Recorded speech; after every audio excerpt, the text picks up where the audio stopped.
জুলাই গণ অভ্যুত্থানে সংঘটিত যে মানবতা বিরোধী অপরাধ করেছিল আওয়ামী লীগ এবং শেখ হাসিনা, আন্তর্জাতিক অপরাধ ট্রাইব্যুনালে আজকে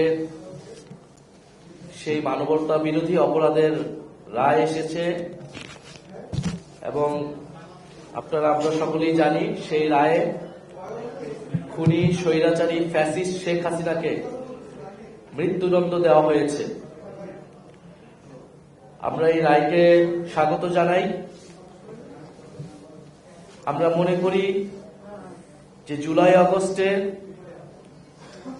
যে ন্যায় বিচারের জন্য আমরা লড়াই করেছিলাম, আমার ভাই আবু সাইদকে যেদিন হত্যা করা হয়েছিল 16ই জুলাই, সেদিন আমরা শপথ নিয়েছিলাম এই হত্যার বিচার আদায় করেই ছাড়বো আমরা। জুলাই বিপ্লবের হাজারো শহীদ এবং কয়েক হাজার আহত যোদ্ধাদের উপর যে জুলুম করা হয়েছিল, সেই জুলুমের রায় আমরা আজকে পেয়েছি। বিগত 16 বছর ধরে শেখ হাসিনার নেতৃত্বে আওয়ামী লীগ বাংলাদেশের সাধারণ মানুষের উপরে যে জুলুম নির্যাতন করেছিল, গুম, খুন, মানবাধিকার হরণ, ভোটাধিকার হরণ সহ পিলখানা হত্যাকাণ্ড, শাপলা গণহত্যা এবং জুলাইয়ের গণহত্যা, এই সবকিছুর বিচারের রায় আজকে আমরা পেয়েছি। আমরা এই রায়কে স্বাগত জানাই এবং আমরা মনে করি বাংলাদেশের বিচারিক ইতিহাসে এটি একটি মাইল ফলক হয়ে থাকবে।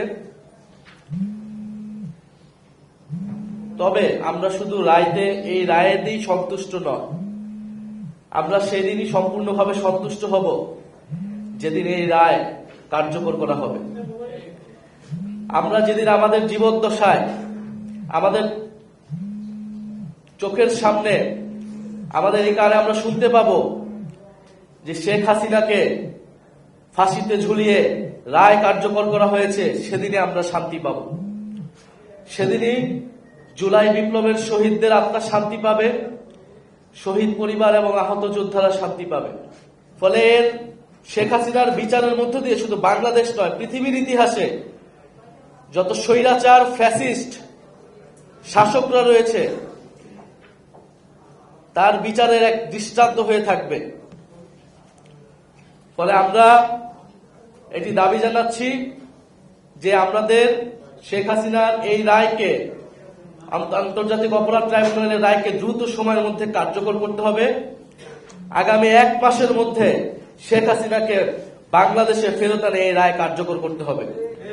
জুলাই আগস্টের ভিকটিম হিসেবে আমরা এই দাবি জানাচ্ছি যে দ্রুত সময়ের মধ্যে আমরা রায় এবং রায় কার্যকর দেখতে চাই এবং দল হিসেবে আওয়ামী লীগের বিচার নিশ্চিত করতে হবে।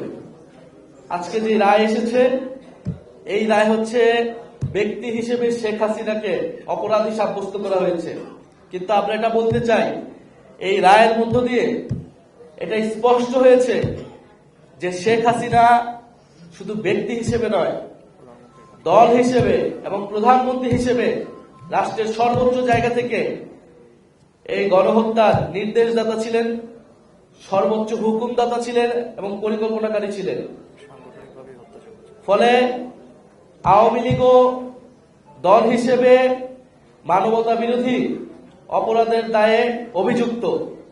ট্রাইব্যুনালের কাছে আমাদের আবেদন থাকবে যে দল হিসেবে আওয়ামী লীগের বিচার শুরু করতে হবে এবং বিচারের মাধ্যমে আওয়ামী লীগের রাজনৈতিক এবং বিচারিক ফয়সালা বাংলাদেশের মাটিতে আমরা দেখব।